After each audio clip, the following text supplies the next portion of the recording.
You know that feeling, right? A huge storm is rolling through, the wind is just howling, and then you hear it, that dreaded drip, drip, drip. It is an absolutely gut-wrenching moment. The one thing that's supposed to protect you from the outside world, your roof, has just failed.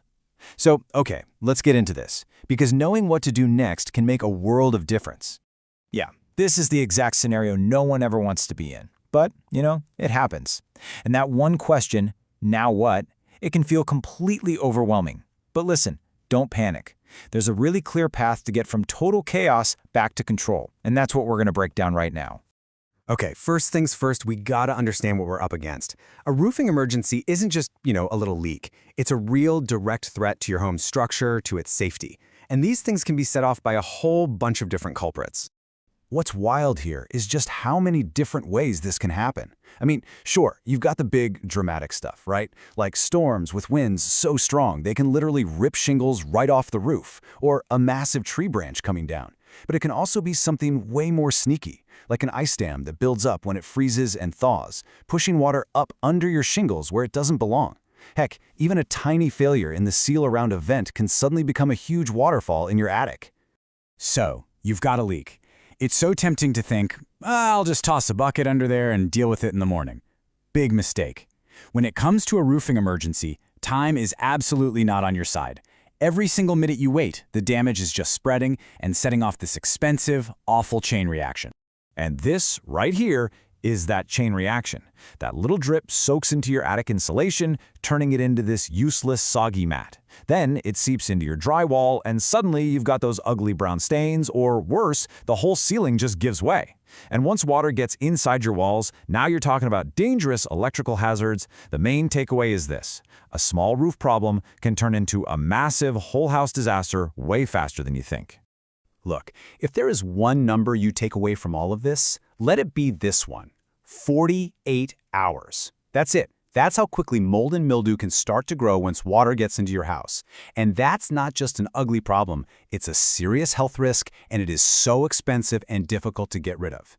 This is exactly why taking immediate action isn't just a good idea, it's absolutely crucial. Okay, so we've laid out the problem, we know the stakes are high. So what's the solution? This is where the pros come in. An emergency roofing service is specifically designed to step into that moment of panic and immediately start bringing things back under control. The goal here is pretty simple, really. It's got two parts. First, stop the bleeding. That means getting a temporary fix, like a big, heavy-duty tarp, up there to stop any more water from getting inside. And second, make the area safe. It's all about immediate damage control, which then gives you the breathing room to figure out a permanent fix. So let's just walk through this, because it's basically the roadmap out of the crisis. It all starts with that phone call, and it has to be a 24/7 service.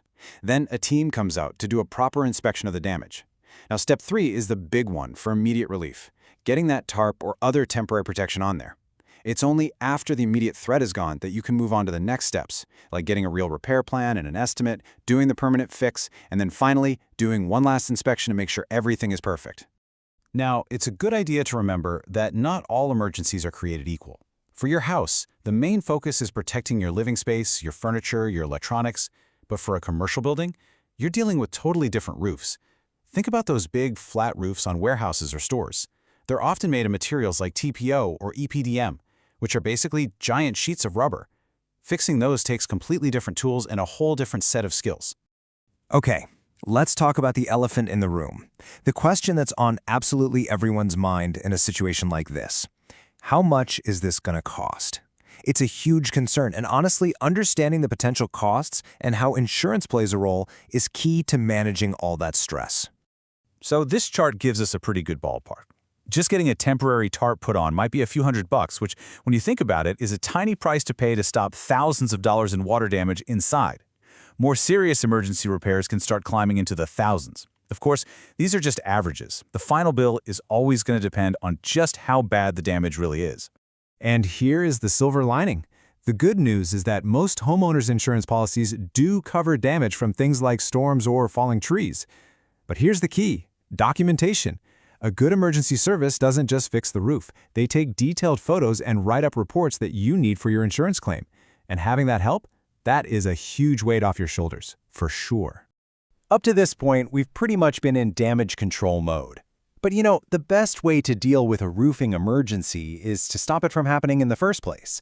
So for this last part, let's switch gears from panic to prevention.